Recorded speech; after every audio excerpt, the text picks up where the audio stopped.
सभी विद्यार्थियों को मनोज खंसवारा की तरफ से राधे राधे।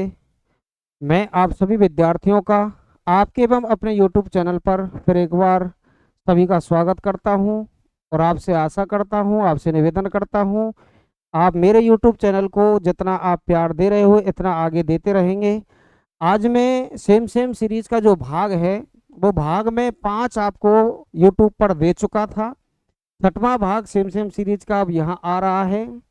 ये छठवें भाग में आज हम जो बात करेंगे राजस्थान में बादल महलों से संबंधित। बादल महल वो सेम सेम सीरीज के ही भाग हैं। बादल महल राजस्थान में 5 जगह हैं। पांचों जगह आज मैं क्लियर करा दूंगा। सभी बादल महल और सभी जितने भी बादल महल हैं एग्जाम की दृष्टि से सबके सब इम्पोर्टेंट हैं। पीएसटीसी में इसी बार भी बादल महल से प्रश्न पूछा गया था। इसके अलावा राजस्थान में जितने भी जैता हैं जैताओं से संबंधित मैं आपको प्रश्न कराऊंगा। इसके अलावा राजस्थान में जितनी भी संबंधित जो कि कल्प वृक्ष चलते हैं या जो भी उसके जैसे थार से संबंधित, थार का कल्प वृक्ष कौन है, थार का घड़ा है तो थार के से संबंधित वो लेकर चलेंगे। तो अब ज़्यादा समय खराब ना करते हुए सीधे चलते हैं चैप्टर की तरफ। भाग नंबर 6 पर आज चर्चा करेंगे सेम सेम सीरीज में। निवेदन है आपसे अधिक से अधिक संख्या में विद्यार्थियों को चैनल को सब्सक्राइब करवाएं। गुरु शिखर ये जीके के नाम से खुलता है। कभी कभी स्टूडेंटों की मेरे पास शिकायत आई है, गुरुजी गुरु शिखर से नहीं खुलता, तो गुरु शिखर लास्ट में जीके लगा देना है, ये चैनल आपका खुल जाएगा। तो चलते हैं अगले जो चैप्टर की तरफ। तो सबसे पहले हम बात करेंगे और वो होंगे हमारे सामने बादल महल के बारे में। बादल महल, तो पहले तो ये याद रखना कि बादल महल राजस्थान में हम 5 बादल महलों के बारे में जिक्र कराएंगे। वो 5 बादल महल कौन कौन से हैं? तो सबसे पहले प्रश्न तुम्हारे सामने ये बन रहा है कि बताइए एक बादल महल और वह बादल महल आपके कौन से दुर्ग में स्थित है? तो पहला बादल महल, ये जो बादल महल है ना, ये राजस्थान के जिस दुर्ग में है वो दुर्ग कौन सा होगा? कुंभलगढ़। कुंभलगढ़ दुर्ग स्थित है। और कुंभलगढ़ दुर्ग बताइए कहाँ पर है? राजसमंद में है। कुंभलगढ़ दुर्ग का निर्माण महाराणा कुंभा ने करवाया था। 1440 से लेकर 1448 के मध्य में कराया था। मेवाड़ एवं मारवाड़ की सीमा पर यह बना हुआ दुर्ग है। इस दुर्ग में जो सबसे इम्पोर्टेंट जो महल है वो महल कौन सा है? बादल महल। एक बादल महल कुंभलगढ़ दुर्ग में। खास बात यह है कि इसी बादल महल में 9 मई 1540 को 9 मई 1540 को महाराणा प्रताप का क्या हुआ था? जन्म हुआ था। महाराणा प्रताप का बताइए क्या हुआ है? जन्म हुआ है। और एक चीज और याद रखना है कि बादल महल से संबंधित यदि प्रश्न आए कि राजस्थान में प्रसिद्ध बादल महल कौन सा है, तो राजस्थान का जो प्रसिद्ध बादल महल रहेगा यही कौन सा? कुंभलगढ़ दुर्ग वाला। यह है, बताओ राजस्थान का प्रसिद्ध बादल महल है। राजस्थान का प्रसिद्ध बादल महल, राजस्थान का प्रसिद्ध बादल महल कौन से में? कुंभलगढ़।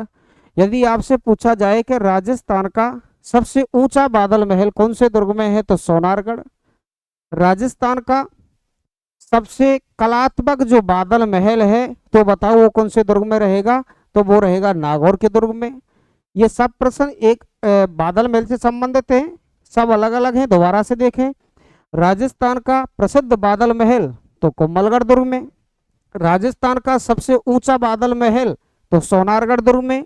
राजस्थान का कलात्मक बादल महल आपसे पूछा जाए तो नागौर दुर्ग में। और राजस्थान का वह बादल महल जो सोने की नक्काशी के लिए जाना जाता है तो वो महल होगा बीकानेर के जूनागढ़ दुर्ग में। पहला बादल महल तुम्हारे सामने है। दूसरा बादल महल, अगले बादल महल की बात करते हैं। दूसरा बादल महल आपसे पूछा जाए कि बताइए बादल महल और कहाँ पर है? बादल महल, तो ये जो बादल महल है ना, ये बादल महल बताओ कौन से दुर्ग में रहेगा? सोनारगढ़। कौन से दुर्ग में रहेगा? सोनारगढ़ में। और सोनारगढ़ का दुर्ग बताओ कहाँ पर है? जैसलमेर। राजस्थान का धानवंत दुर्ग की श्रेणी में आता है। राव जैसल सिंह द्वारा विशाल ऋषि के कहने पर 1155 में इस दुर्ग का निर्माण कराया गया था। इस दुर्ग में एक बादल महल है। और ये जो बादल महल है ना, याद रखना राजस्थान का सबसे ऊंचा बादल महल है। राजस्थान का सबसे ऊंचा बादल महल, सबसे ऊंचा बादल महल है, और इसीलिए ध्यान रखना सबसे ऊंचा होने के कारण बेटा इसको उपनाम भी दिया गया है, उपनाम। तो बताइए इसका उपनाम क्या है? ताजिया टावर। इसे क्या कहते हैं बताओ? ताजिया टावर कहते हैं। राजस्थान का सबसे ऊंचा ऊंचा बादल महल है। इस बादल महल का निर्माण महाराणा कुंभा ने कराया था। इस बादल महल का निर्माण जैसलमेर के सिलावटों ने। ये सिलावट कौन थे? जैसलमेर में हवेलियों का निर्माण जो करते थे, हवेलियों को बनाते थे, वो सिलावट थे। सिलावटों ने जैसलमेर के शासक वैरीसाल को 1830 ईस्वी में इसको बनाकर भेंट कर दिया था वैरीसाल को। तो इसका निर्माण जैसलमेर के सिलावटों ने, और जो राजा था किसको भेंट करके दिया? वैरीसाल। ये भी याद रखना। निर्माण इसका बताइए। इसका निर्माण किया है 1830 ईस्वी में। और बताओ किसने किया है? सिलावटों ने किया। सिलावटों ने जैसलमेर के शासक बताओ किसको भेंट किया? जैसलमेर के शासक वैरीसाल को। वैरीसाल को बताओ ये भेंट करके दिया था। किन्होंने किया था बताओ? सिलावटों ने।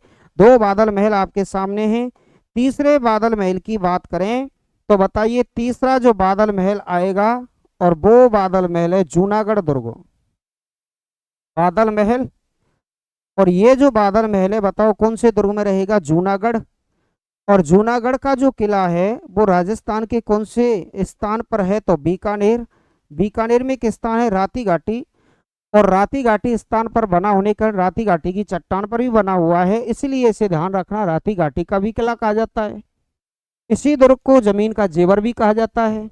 इसी दुर्ग को चिंतामणि किला भी कहा जाता है। इसी दुर्ग को तारागढ़ का किला भी कहा जाता, तारामढ़ी का किला भी कहा जाता है। तारामढ़ी, तारामढ़ी का किला चिंतामणि, जबकि गढ़ चिंतामणि का किला मेहरानगढ़ दुर्ग जोधपुर को कहा जाता है। तो ये बादल महल है जूनागढ़। जूनागढ़ का किला कहाँ पर है? बीकानेर। याद रखना है सोने चांदी की नक्काशी के लिए प्रसिद्ध है। सोने चांदी के कार्य के लिए या सोने चांदी की नक्काशी के लिए यदि कोई महल प्रसिद्ध है तो बताओ नक्काशी के लिए जो प्रसिद्ध है ये महल बताओ कौन सा हो जाएगा? बादल महल जूनागढ़। तीनों में अंतर है। तीनों में अंतर आपको दिखाई दे रहा होगा। बादल महल, ये जो बादल महल है कुंभलगढ़ में, राजस्थान का प्रसिद्ध बादल महल। दूसरा बादल महल इसे ताजिया टावर कहते हैं, ये राजस्थान का सबसे ऊंचा बादल महल है। तीसरा बादल महल ये सोने चांदी की नक्काशी के लिए प्रसिद्ध माना जाता है। ठीक है, अगले बादल महल की बात करें। अगला जो बादल महल होगा, और वो चौथा बादल महल जो बीएसटीसी में प्रश्न जो पूछा गया था, बादल महल। और ये जो बादल महल है ये कहाँ पर है? डूंगरपुर। ये बादल महल कहाँ पर होगा? डूंगरपुर में होगा। कौन सी झील के किनारे होगा? तो इसमें डूंगरपुर में जो झील है वो गैब सागर झील, गैब सागर झील के किनारे होगा। गैब सागर झील के किनारे। और आपसे पूछा जाए राजपूत शैली, राजपूत शैली, ऐसी राजपूत शैली को कहा जाता है हिंदू शैली। प्लस में बताओ और कौन सी शैली लगी हुई है? मुगल शैली, या हिंदू शैली या राजपूत शैली के साथ मुगल शैली में बना हुआ यदि कोई महल है तो वो कौन सा है? डूंगरपुर का बादल महल है। और चौथा पांचवा बादल महल और बचता है। आप पहले यहाँ तक देखें, पांचवा बादल महल मैं आपको करा रहा हूं, और वो बादल महल रहेगा कौन से दुर्ग में? नागौर के दुर्ग में। पांचवें नंबर का बादल महल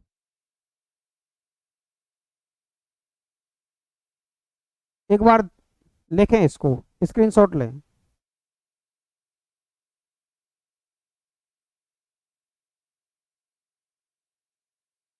पांचवें नंबर का बादल महल, बादल महल। और पांचवें नंबर का जो बादल महल है बताओ वो कहां पर है? नागौर के दुर्ग में। नागौर का दुर्ग, इसी नागौर के दुर्ग को कहते हैं नाग का दुर्ग, इसे ही कहते हैं नगाड़ा का दुर्ग, इसे ही कहते हैं अही छत्रपुर का किला। अमर सिंह राठौर की त्याग एवं वीरता के लिए प्रसिद्ध। अमर सिंह राठौर की छत्री इसी में है। तो वो दुर्ग कौन सा हो जाएगा? नागौर का किला। और इस नागौर के किले में बताओ कौन सा महल बना हुआ है? बादल महल। खास बात क्या है इस महल की? बताओ कैसा महल है? कलात्मक, कलात्मक बादल महल है ये, कलात्मक बादल महल, ठीक है ना? कलात्मक बादल महल है यहाँ का। कलात्मक का मतलब क्या है? इस महल है, इस महल की जो छतें हैं ना वो बादल की तरह हैं। रात को इस महल को ऊपर की तरफ देखेंगे तो आपको बादल तो दिखाई नहीं देंगे, लेकिन बादल में जो रहते हैं तारे सितारे वो दिखाई देते हैं। रात में ऐसे ही ये दिखाई देते हैं।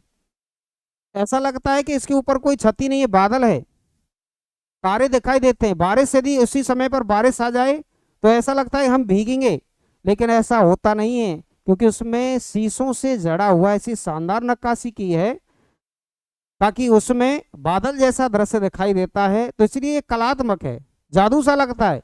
इसलिए ध्यान रखना, राजस्थान का कलात्मक बादल महल कौन से दुर्ग में होगा? नागौर के दुर्ग में।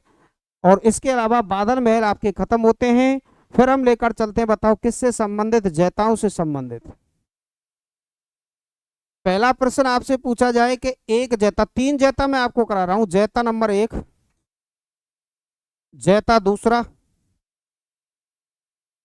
और तीसरे नंबर का जैता।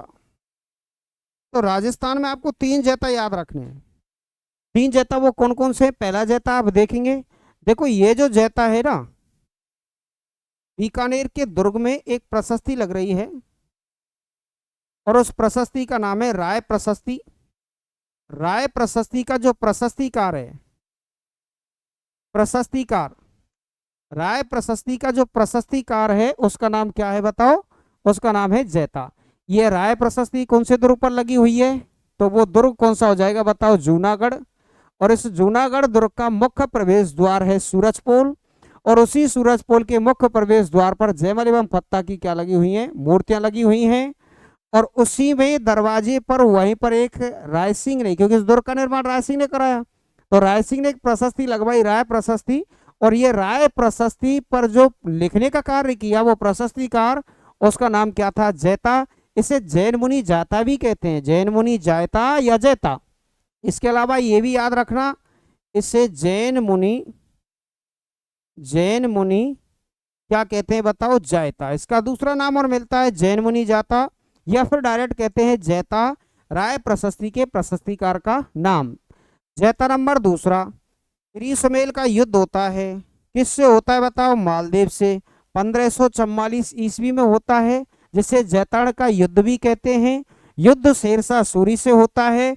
उसी समय शेरशाह सूरी एक कथन कहकर जाता है कि मैंने मुट्ठी भर बाजरे के लिए हिंदुस्तान की बादशाह को खो दिया होता। तो उस समय शेरशाह सूरी से मालदेव के दो सेनापति लड़ते हैं, एक का नाम तो जैता है और दूसरे का नाम क्या है? कूपा है।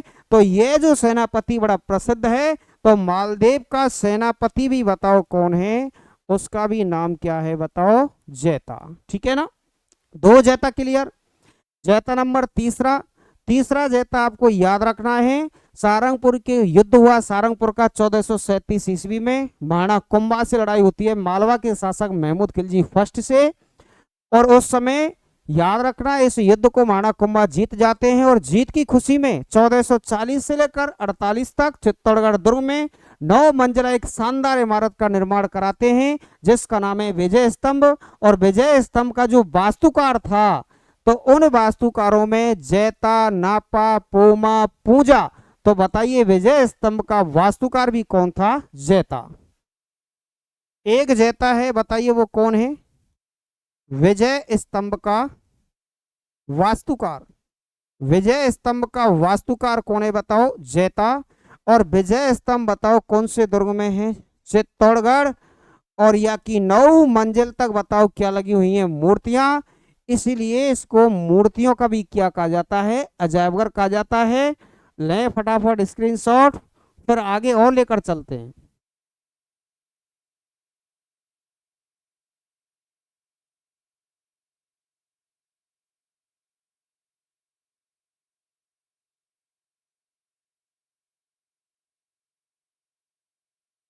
चलो आगे चलते हैं और वो प्रश्न लेकर चलेंगे थार से संबंधित।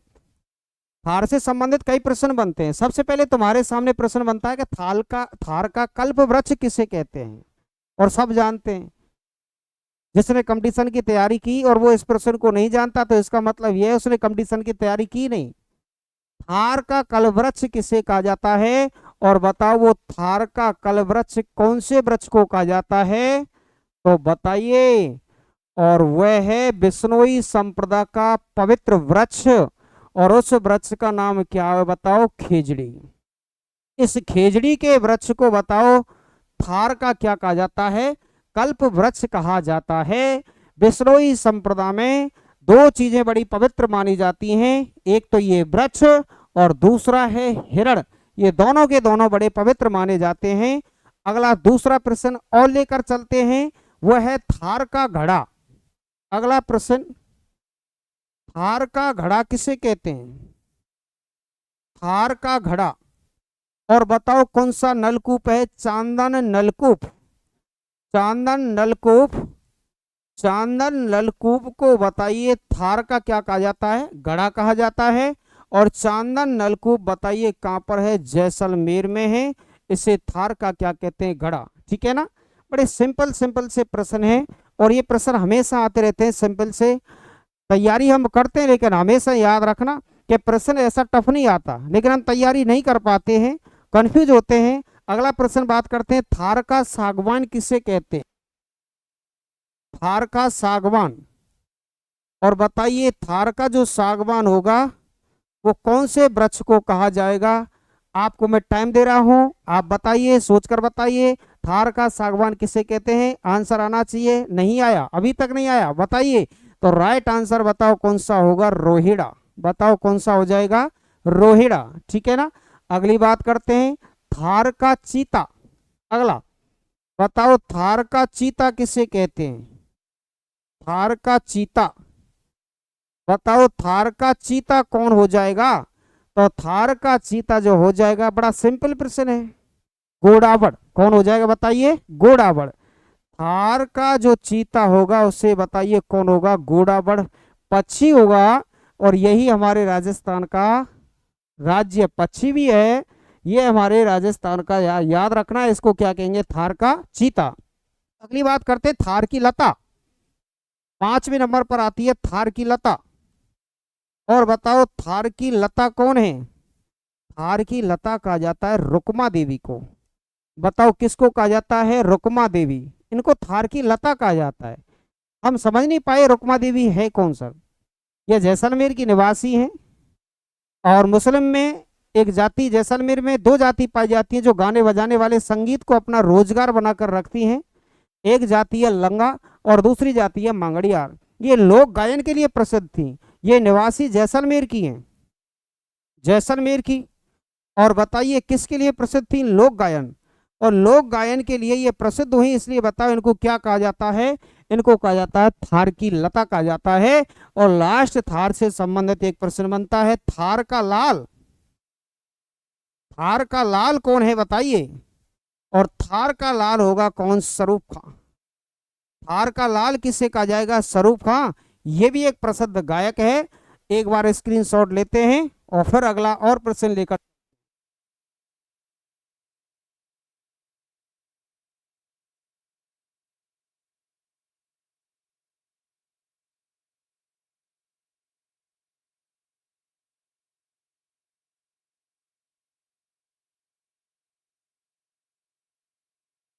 अगला प्रश्न लेकर चलते हैं पन्ना से संबंधित। और पन्ना से संबंधित भी प्रश्न बहुत बनते हैं। पन्ना से संबंधित प्रश्न बनते हैं तो सबसे पहले पन्ना क्या है? पन्ना क्या है? तो एक राजस्थान में ध्यान रखना, कीमती पत्थर पाया जाता है, उसे बताओ क्या कहते हैं? पन्ना कहते हैं। एक तो ध्यान रखना पन्ना। पहला प्रश्न तो यही बनता है कि पन्ना क्या है? पन्ना तो राजस्थान में पाए जाने वाला एक क्या है बताओ? कीमती पत्थर है। प्रश्न नंबर पहला तो यही बन गया। ठीक है ना। कीमती पत्थर पाया जाता है। दूसरा आपके सामने और प्रश्न आता है, वो है पन्नाधाय। अगला प्रश्न आता है पन्नाधाय। कौन नहीं जानता इन पन्नाधाय को? बचपन से ये कहानी पढ़ते चले आ रहे हैं और हमको पन्नाधाय की कहानी त्याग वीरता एवं स्वामी भक्ति के लिए शुरू से बताई गई थी। तो ये पन्नाधाय बताओ कौन की धाय माँ है? मेवाड़ के महाराणा है उदय सिंह। और उदय सिंह की धाय माँ का नाम बताइए क्या है? पन्नाधाय। इनके बड़े भाई थे विक्रमादित्य, और विक्रमादित्य की हत्या स्वतः बनवीर करता है। तब यही पन्नाधाय अपने पुत्र चंदन का बलिदान करके उदय सिंह की क्या करती है, रक्षा करती है। ऐसे बिरले उदाहरण राजस्थान के अलावा कहीं देखने को नहीं मिलते। गर्व होना चाहिए, हम राजस्थान में पैदा हुए हैं, इसीलिए तो इन्हीं कहानियों की वजह से राजस्थान को रंगीला क्या कहा जाता है, राजस्थान। तीसरा प्रश्न आपके सामने, और वो है पन्नाधाय का महल। बताओ राजस्थान में पन्नाधाय का महल कहां पर है?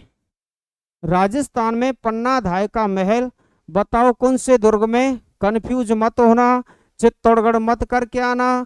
कौन से दुर्ग में है? कुंभलगढ़ दुर्ग में। और कुंभलगढ़ दुर्ग कहां पर है बताओ? राजसमंद में। यहां बताओ पन्नाधाय का क्या बना हुआ है? महल। अगली बात करते हैं, और वो है बताइए पन्नाधाय की छतरी। सेम सेम सीरीज के महत्वपूर्ण सीरीज चल रही है, ध्यान रखना। ऐसे प्रश्नों को मैं बड़ी मेहनत करने के साथ में तुम्हारे साथ साझा कर रहा हूं। मेरा आपसे निवेदन है कि इस जितनी भी ये सीरीज है सभी विद्यार्थियों को शेयर करें, अधिक से अधिक विद्यार्थियों को इस चैनल को सब्सक्राइब करवाएं, क्योंकि ताकि ये जितना भी ये सेम सेम सीरीज का भाग है उन विद्यार्थियों तक भी पहुंच सके। तो याद रखना है। अगला जो प्रश्न लेकर चलते हैं वो है पन्नाधाय की छतरी। और बताइए राजस्थान में पन्नाधाय की छतरी कौन से गांव में है? कमेरी गांव। ये पन्नाधाय का गांव था। और कमेरी गांव बताओ कहां पड़ता है? राजसमंद में। बोलो कहां पड़ता है? राजसमंद में पड़ता है। ये चौथा प्रश्न तुम्हारे सामने पन्नाधाय से संबंधित है। अगला लेकर चलते हैं, पन्ना साहा का तालाब। पन्ना साहा का तालाब देखो कहां पर है?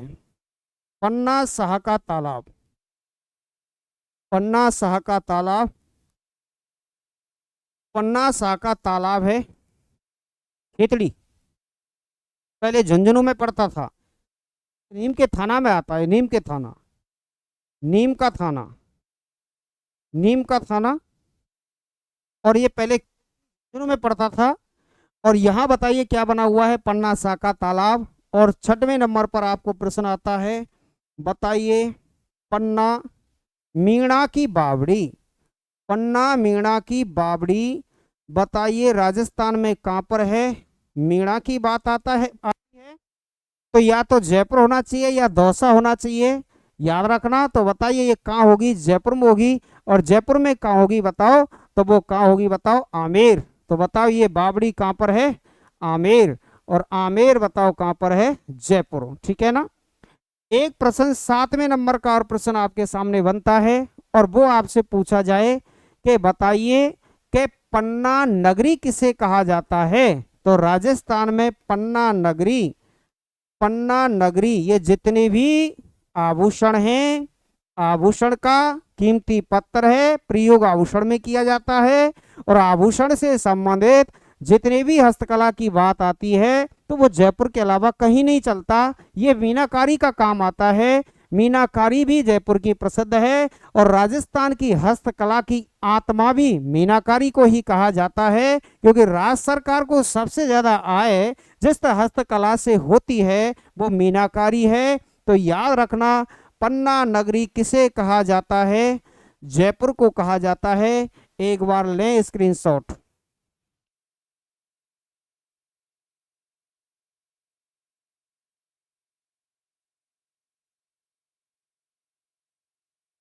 तो आज की सेम सेम सीरीज के पार्ट नंबर 6 में आज के लिए इतना ही।